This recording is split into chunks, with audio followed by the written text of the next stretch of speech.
let's talk about infill. Most of the people that are going to watch this video already know what infill is. It's the inside of an FDM printed part.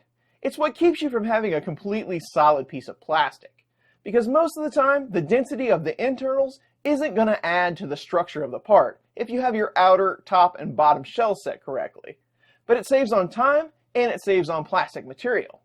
But did you know that there were so many different types of infill? I have found 13 different ones so far, so I thought it'd be fun to take a look at them. So let's take a look at some of the ones we already know, and then graduate to some of the ones that I've never seen before. First up is rectilinear, the classic infill. Now all of these samples that I'm going to show you have been printed at 10%.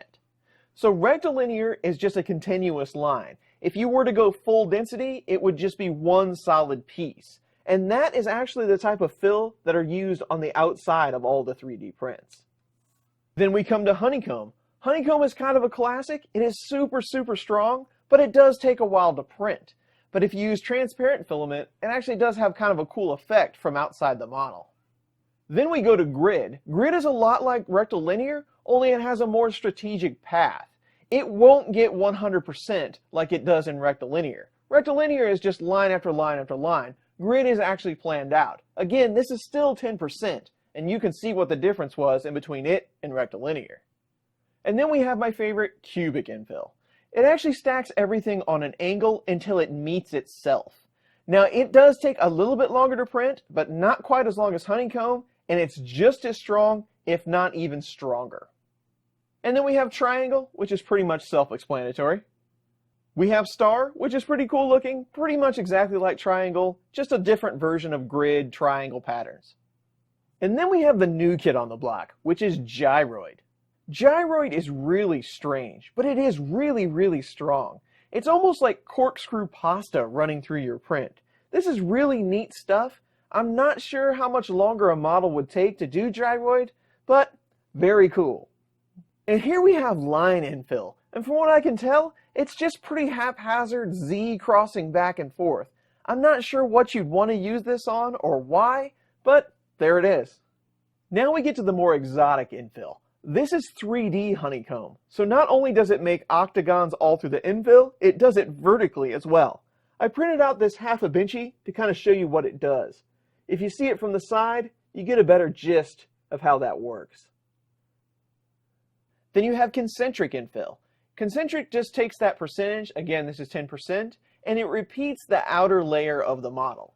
So you can see it here, it just kind of looks like a Hall effect, but on the benchy you can see it goes line by line all the way around, repeating that outer hull. And then we have Hilbert curve. I'm not exactly sure what you'd use this for. It makes just kind of a maze pattern in the middle of your print. It's kind of cool looking, but I don't know how it would be structurally. And then we have octagram spiral. It makes kind of a weird star pattern with one long arm on it. Again, have no idea what you'd use it for, but pretty cool looking. And then you have Archimedean chords. I don't even know if I'm saying that right, but it's just one big continuous spiral all the way through the print. I don't know that you'd get any structural advantage from this, but if you wanted to be hypnotized, this is the infill for you. So there's a bunch of different types of infill, but why would you use one or the other? Does it save you time? Does it save you plastic? Well, all these examples that I showed you, I started on a printer that was already preheated. I took time recordings and filament recordings via Octoprint, and some of them are kind of interesting. So let's take a look. And now we can have a look at the print time and the filament usage. Again, these were the square printed parts, and the printer was preheated beforehand. So this is all print time, including a G29 bed level. The champ infill, as far as speed goes, is line at 16 minutes and 17 seconds. But I guarantee twice as strong rectilinear is 2 seconds behind it. So definitely rectilinear, bang for the buck, winner. The longest square print piece was gyroid, but close behind it was honeycomb. So honeycomb is traditionally really strong. I think gyroid is probably the strongest, but it does take the longest to print, depending on the model.